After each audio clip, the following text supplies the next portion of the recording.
It was basically a way to prove to myself I could do something, and it was a challenge, and I felt really passionate about it. I'm going to do something really wacky, and I'm going to promote kale as a vegetable. I created the American Kale Association. If you want to know why kale is famous, one woman woke up one day and decided to make it so.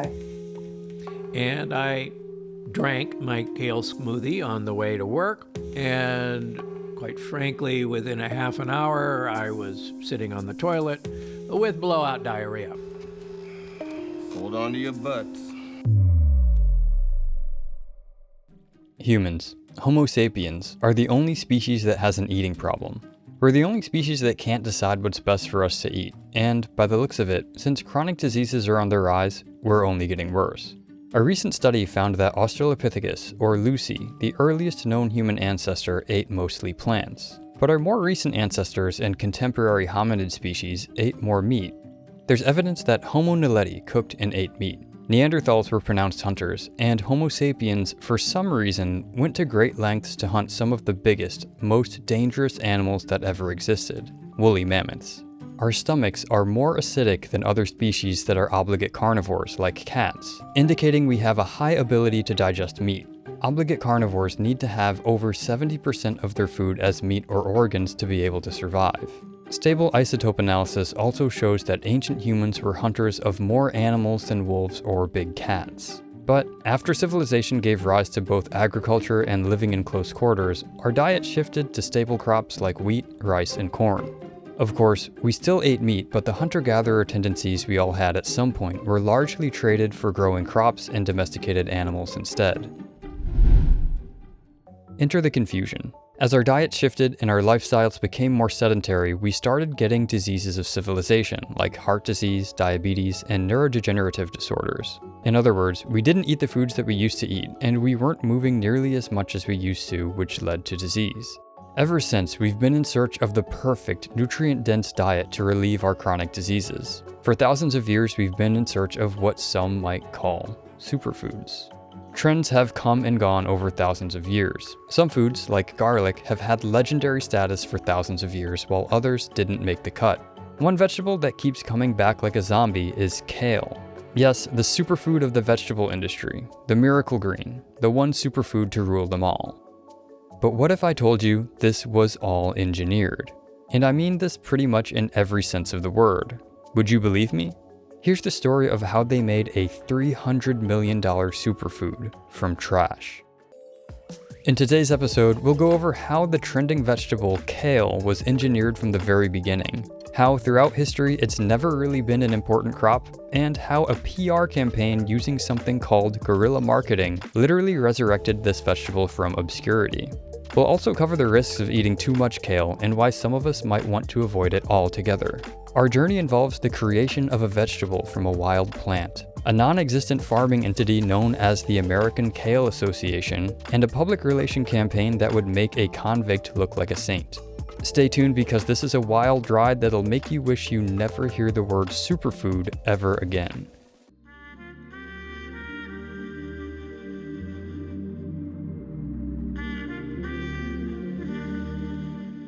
First off, we'll have to define what a superfood actually is. We've all heard the term before, but what actually is a superfood? And can you make one from garbage? Wikipedia, for what it's worth, defines a superfood as a marketing term for food claimed to confer health benefits resulting from an exceptional nutrient density. The first sort of documented use of the term comes from a 1949 article in the Lethbridge Herald of Alberta, Canada, that described a muffin as a superfood that contains all the known vitamins and some that had not been discovered. But no one can actually find this article. So if any of my Canadian friends out there know about this article from the Lethbridge Herald, let me know in the comments below. 40 years later, in 1990, an osteopath and naturopath named Michael Van Straten published a book called Superfoods, in which he talks about various quote-unquote nutrient-dense foods to protect your health. You can see in this table of contents that he devotes like 93 pages to fruits, vegetables, legumes, grains, nuts, and seeds, and only about 10 pages to eggs, meat, and dairy. Take from that whatever you want to.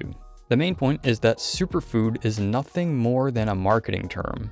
It might offer a brief look into the nutrient density of a particular food, but it won't tell us about the bioavailability of the nutrients. Or, in other words, it won't tell us how readily our bodies absorb the nutrients from the proclaimed superfoods. So whenever we see the word superfood, we should take a step back and ask, wait. Are these people trying to sell me something? Because most of the time, yes, they indeed are trying to sell you something. And with kale, it's no different. With that out of the way, we have some questions to answer. The first is, what is kale? How did it become an over $300 million industry? And how was this whole thing engineered? Let's take a walk through Seoul for a minute to talk about the history of kale. So when it comes to anything like the history of any certain food products, whether it's salted meat or yogurt, or in this case, kale, we don't ever really have the exact origin story of where these foods came from. But with kale, we know that it's about 4,000 years old, and we know this because it's the same exact species as other vegetables like cabbage and broccoli and cauliflower. And so through selective breeding, kale was literally invented. Some might even say engineered. Let's keep walking.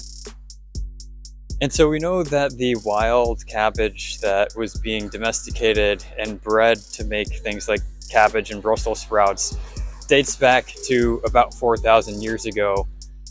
But the written texts that we think talk about kale don't go back that far. They go back to about 2,000 years ago during ancient Greece and ancient Rome. But the interesting thing about it is they don't talk about kale as some sort of food that's eaten every day or any kind of miraculous type of food that we're going to get all of our sustenance from. From what we know, the ancient Greeks and Romans used kale more as a medicinal crop to treat ailments, not as a main source of nutrition. In fact, it wasn't until the Middle Ages that kale became more regularly eaten, but even then it was more of a famine food or poverty food. Some sources say it was only suitable for livestock feed, or that humans only ate kale as a last resort, which led to kale's first not-so-super nicknames like poor man spinach, peasant cabbage, or a last choice wintergreen if no other crop was available. In fact, this article says that kale became such a powerful symbol of Scottish peasantry that the term kale became a common word to describe food in general, similar to how the term bread is used. But to say that the current popularity was kale's only comeback in history would be misleading. The first resurgence of kale was in the UK during World War II's Dig for Victory campaign, where it was known as a patriotic part of the diet, in case all the other food ran out. After that, kale just kind of fizzled out into obscurity again. Up until kale's second coming, Pizza Hut was the largest purchaser in the US, which bought 14,000 pounds of it in 2012 alone. But they weren't using it for food. They were using it to decorate their salad bars. Kale was used to cover the ice that the salad bars used to keep the salad ingredients cold. Then, after serving its purpose, it was sent on a one-way trip to the landfill. Then, in a miraculous feat, kale metamorphosized from famine food to supermodel of the vegetable kingdom. But this metamorphosis wasn't organic, no pun intended. And really, to propel kale to the superfood status that we know today, it needed something that the Rockefellers and Standard Oil and all the robber barons needed in the early 1900s. It needed a PR campaign. It needed a champion. I will be your champion.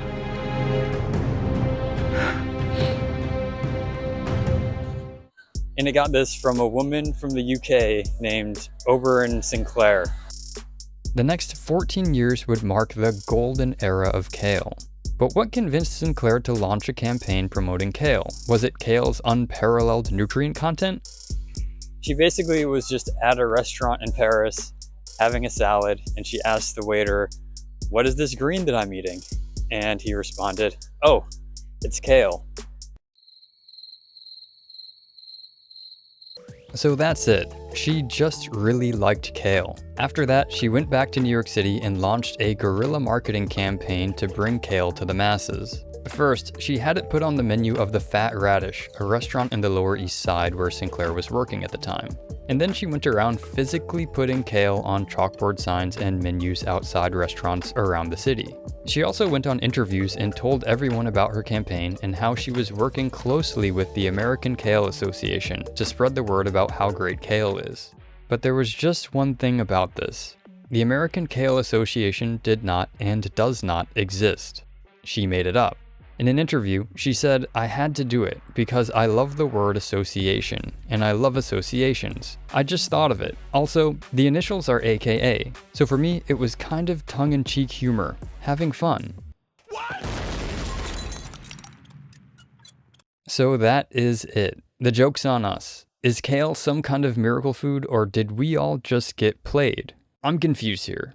But seriously, the campaign worked. Awareness of kale exploded, celebrities were endorsing it, and kale chip manufacturers became multimillionaires overnight. Whole Foods went from barely selling any kale to selling 22,000 bunches per day in 2014.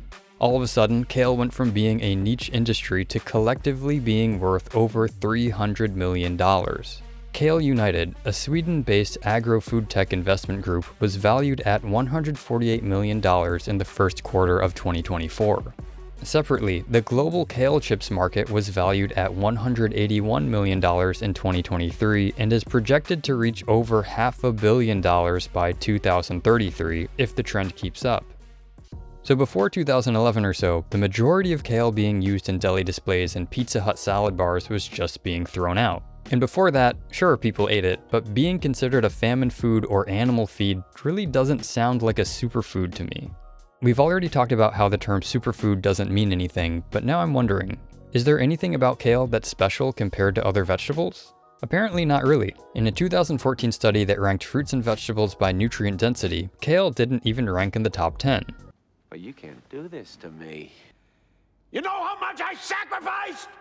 In fact, according to this study, if you want to eat nutrient-dense vegetables, you should go for watercress, Chinese cabbage, chard, or beet greens instead. Even romaine lettuce ranked higher in terms of nutrient density at number 9 than kale at number 15. Superfood seems to be a pretty loose term. But how does this impact us today? Should we eat kale? Should we not? While kale is high in nutrients like vitamin K1, vitamin C, antioxidants, and beta-carotene, it also contains substances that can be potentially harmful, especially if kale is eaten excessively. Vitamin K1 is important for blood clotting, but it doesn't have the same benefits in terms of cardiovascular disease or utilizing calcium as vitamin K2 does, which is primarily found in animal foods and fermented soybean dishes. The human body's vitamin C requirement also is directly correlated with carbohydrate intake, which is evident with well-known carnivores like Sean Baker and Bart Kay, neither of which consume carbohydrates or vitamin C, and neither of which suffer from scurvy. Likewise, there are other sources of antioxidants in the diet, meat included, so eating kale really isn't a requirement in this regard either. And in terms of beta-carotene, it turns out that at least part of the human population can't convert beta-carotene to vitamin A. So foods containing more bioavailable vitamin A, like beef liver, would be preferable to consuming massive amounts of kale. And we also might not want to eat massive amounts of kale because pushing a certain food as a joke or because you believe in the food can have negative consequences, especially if you don't know how to prepare it. Even Dr. Stephen Gundry had issues when his wife made him an all-kale smoothie. And I drank my kale smoothie on the way to work, and quite frankly, within a half an hour, I was sitting on the toilet with blowout diarrhea. Hold on to your butts. He explains how by blending kale, you're exposing yourself to a massive amount of toxins and plant defense chemicals all at once, whereas eating the leaves whole exposes you to these toxins little by little. Which brings us to the ugly part of kale. Eating too much kale can potentially negatively impact your thyroid. Compounds in kale called isothiocyanates can deplete the iodine in your body and impede thyroid function. Not only that, overconsumption of vegetables like kale or spinach can lead to increased exposure to oxalates, plant defense chemicals that can lead to problems with chronic pain, kidney stones, or other systemic issues. Kale also is a super absorber of heavy metals like thallium, cadmium, lead, aluminum, and arsenic. Heavy metal accumulation in the body has been linked to neurological disorders and other health issues. So to recap, the term superfood holds no water. It's a marketing term that might be able to tell us that a particular food has high amounts of some nutrients. But it's pretty much a useless term because it doesn't tell us how bioavailable those nutrients are. With this in mind, it's entirely possible and provable that you can make a multi-million-dollar industry promoting garbage as a superfood. The fact of the matter is that kale is, and always was, an average vegetable. Marketing propelled it to success and shows us an important part of how we function as consumers. When we're shown and told something over and over again, like kale is a superfood, a lot of us believe it. The big question is this: are you someone who blindly believes what other people are saying? Or would you rather look a bit deeper to get a better glimpse at the truth?